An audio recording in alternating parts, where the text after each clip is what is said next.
Hello everybody, Dan here. Get your layers of jackets and Swiss Miss Classics milk chocolate flavor hot cocoa ready. With winter comes the frozen solidified water crystals that magically fall out of the sky known as snow. And with snow comes ice. And everybody loves ice. You can go ice skating and other things. But there's something magical about snow levels in video games. I don't know what it is, but snow levels always seem to be the most immersive types of levels for me, and always the level structure I can count on when it comes to having an enjoyable experience. Really only one rule this time, that being that I'm not including games whose entirety is a snow and ice level. So I'm sorry to all you religious DOS.0 cultists out there, but Ski Free will not be on this list. With that out of the way, let's get started.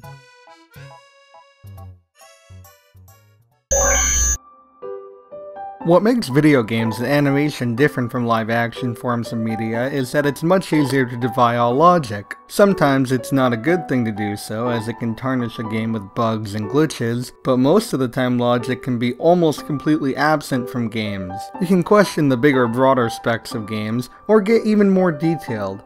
You can ask questions like, how can there be snow underground? Why is there a flamboyant skeleton trying to date me? What do dogs have to do with snow? Yeah, Undertale's Snowdon Town is a weird place, but at the same time it's also very calm and relaxing after going through the ruins and the chillier parts of the underground. The snowy Christmas aesthetics, along with the relaxing and soothing music, really let you enjoy and take in the scenery. There's also a lot to do in Snowdon Town as well. Stay in the inn and get more than your max health back. Somehow. Visit the library to learn more about the history of the monsters that live in the underground. Teleport using igloos. Because when you think of igloos, you think of teleportation. And after the day's done and you fought or hooked up with a skeleton, have a gourmet dinner at Grillby's with your choice of burger or fries, and that's it. What's that? You want to receive a wrong number followed by a song explaining that it's a wrong number? Only in Snowdon Town, baby.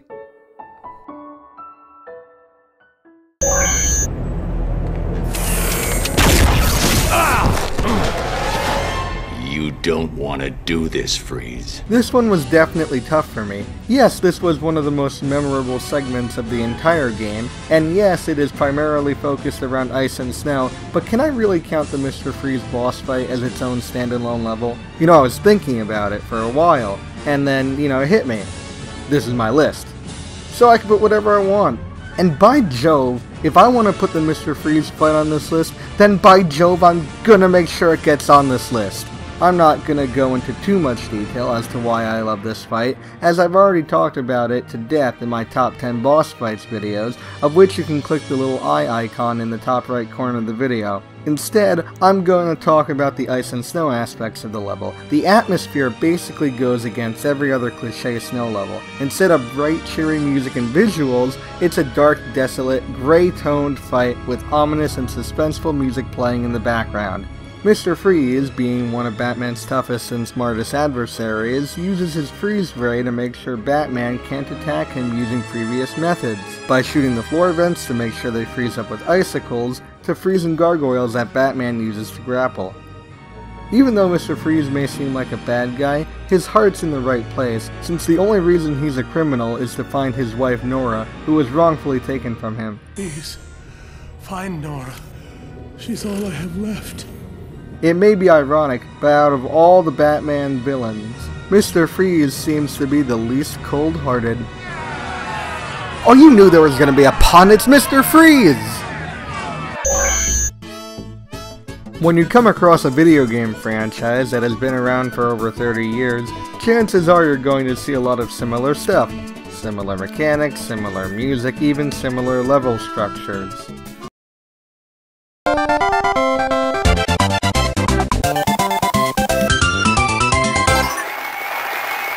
Mario's no different. Seriously, his latest 2D platformers have been so copy and paste that if you get one of the games, it's like you're basically getting all of them. We got New Super Mario Bros., New Super Mario Bros. 2, New Super Mario Bros. Wii, New Super Mario Bros. U, New Super Mario Bros. Turbo Hyper Ultra Megalodon Supreme Definitive Edition. The worst thing to suffer from the new Super Mario Bros. Syndrome is the likeness between levels. You know, you got grass level, sand level, ice level. The point is, it's not fun. That's why I've always liked the 3D Mario games. They're very unstructured, and it's not all about getting from point A to point B. Sometimes it's just fun to look around the level and just do some exploring to see what you can find. Mario's first foray into 3D probably outlined this the most. Now that I mentioned what game the level I'm talking about is from, you probably won't be surprised that I'm of course talking about Cool Mountain. The first time I saw this level, I was in awe as to how big the level was. The ice physics are noticeable, but subtle enough to not go slip-sliding through the corridors. There are so many good things about this level. The fact that there's no wrong way to get down the mountain, the ski lift, the baby penguin throwing baby penguins off the map, going down the slide, finding the shortcut, and racing penguins down the slide. It's all great. It's also a great level for self-imposed challenges, like speedrunning in the Green Demon Challenge. Top that with great music, and you got yourself a Mario level that's impossible to forget. Maybe PETA should have been on Mario about this instead of the Tanuki suit, am I right? Over the years as a gamer, I've come to realize that different genres of games are more praised for one aspect over another. Actually, a better way of phrasing that would be that people should know what not to criticize in a game based on what the game is. You wouldn't praise Stardew Valley for having fast-paced gameplay, you wouldn't compliment Banjo-Kazooie for its fighting mechanics, and you wouldn't really think twice about level design in Halo. But maybe you should. In the original game, one of the multiplayer maps was a horseshoe-like terrain called Sidewinder, and guess what? It was covered in ice and snow. Too bad it kind of sucked. The map was fine, don't get me wrong, but look at all these sniping positions. This place was like a Valhalla for snipers. I guess I'm not the only person who thought this, because when Halo 2 rolled around, it was nowhere to be seen. But then Halo 3 happened, because money, and with it brought the refurbished Sidewinder map entitled Avalanche. Besides the graphical update, Avalanche is basically the same as Sidewinder, with a few minor changes here and there, but they had all the charm that the new and improved Halo game had to offer. Man cannons replacing teleporters, updated vehicles, and the best firearm now being shotgun instead of sniper rifles. It's all of these things wrapped together with the sheer silence and almost disturbing serenity of Avalanche that makes this a standout map.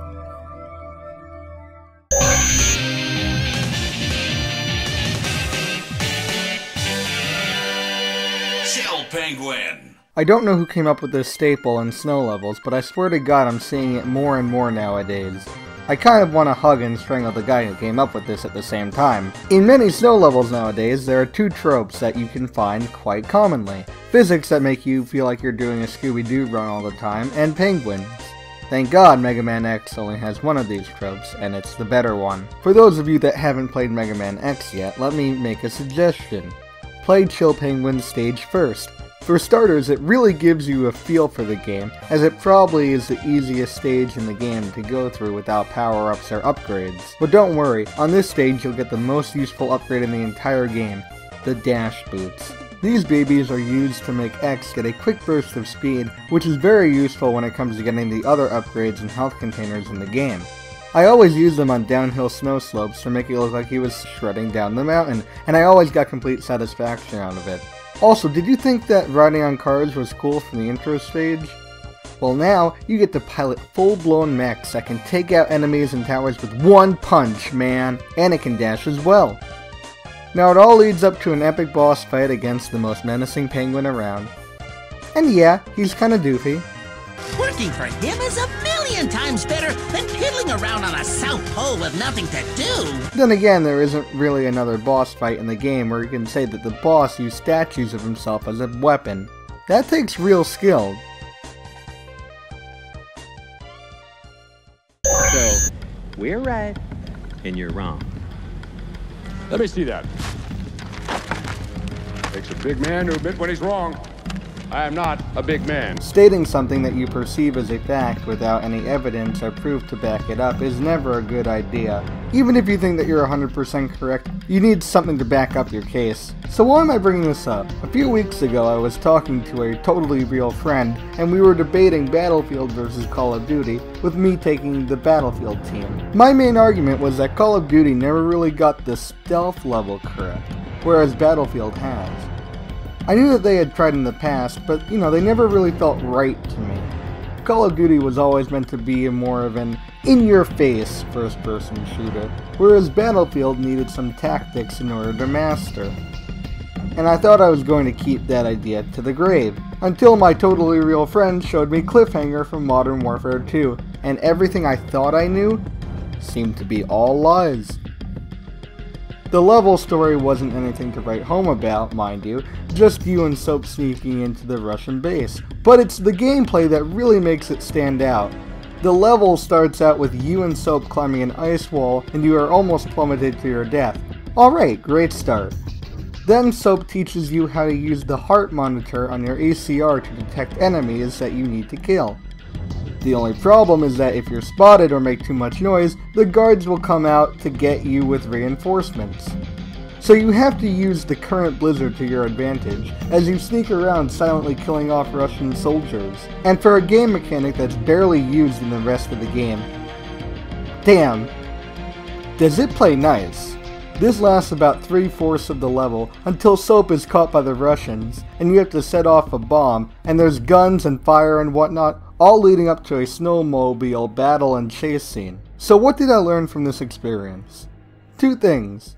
Call of Duty can still surprise me, and that you can never be 100% sure about anything. He's the fastest thing alive. He's the fastest thing alive. He's the fastest thing alive. Guys, it's time to admit that Sonic has peaked. Yeah, sure, you can say that Sonic Mania is a fresh breath of the old Sonic formula, but Sonic's kind of been beating a dead horse for so long now. There's many things I can forgive Sega for doing to Sonic. I can forgive them for turning him into a knight, and a werewolf, and even a fanfiction. I know, I'm a very forgiving guy. But you know what I can't forgive? Laziness. Sega keeps branding Sonic as The fastest thing alive. being able to run. So why does he need to drive a car? Or more specifically, ride a board? Seriously, board riding has been popping up in so many Sonic games that it's turning into a cliche. There's even an entire spin-off series about it, but it's kind of stupid. Where did they even get the idea for Sonic boarding?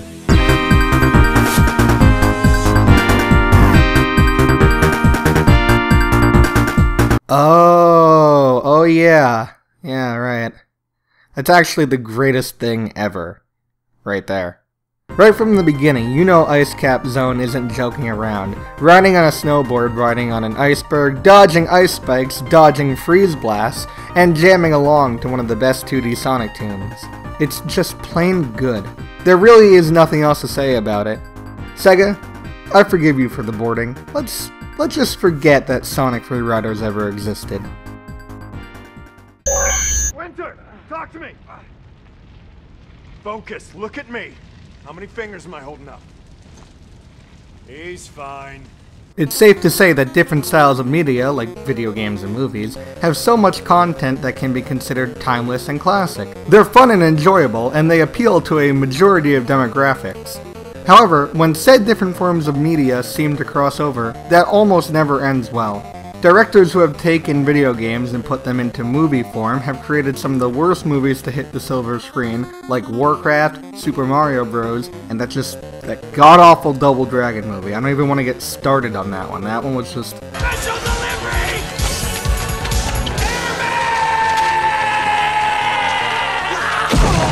That one was just really bad. The same can be said for movie tie-in games. You know, those games that come out almost exactly at the same time as the movie of the same name to rake in extra cash. Now don't get me wrong, there have been god-awful movie tie-in games, but there's a lot more shining stars in the movie to video game shift than vice versa. One of my favorite movie games is Star Wars: Shadows of the Empire.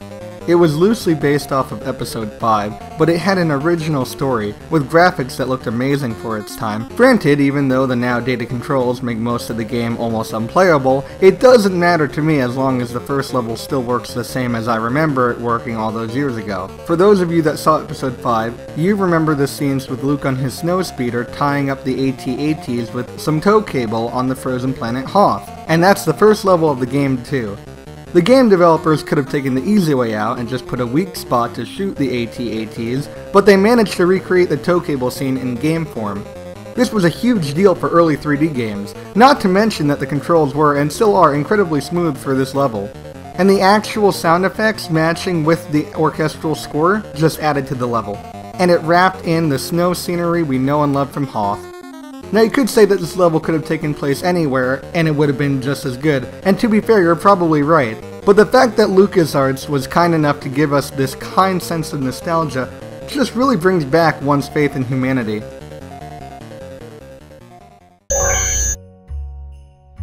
You know, we've been talking about snow and ice levels this whole time, and I've somehow managed to gloss over something very important: Christmas! God damn it! Nintendo Deerhunter 3. Oh, shit, what you want?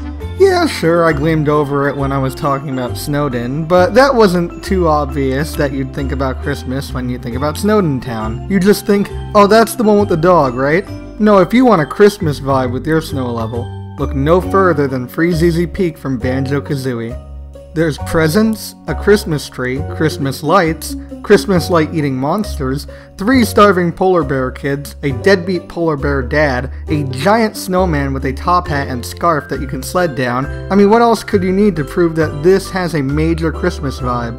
Besides that, we've got a walrus transformation where we get to raise said deadbeat dad and kick his fat ass. That was from your wife for not paying child support. I suppose that the only complaint that I have is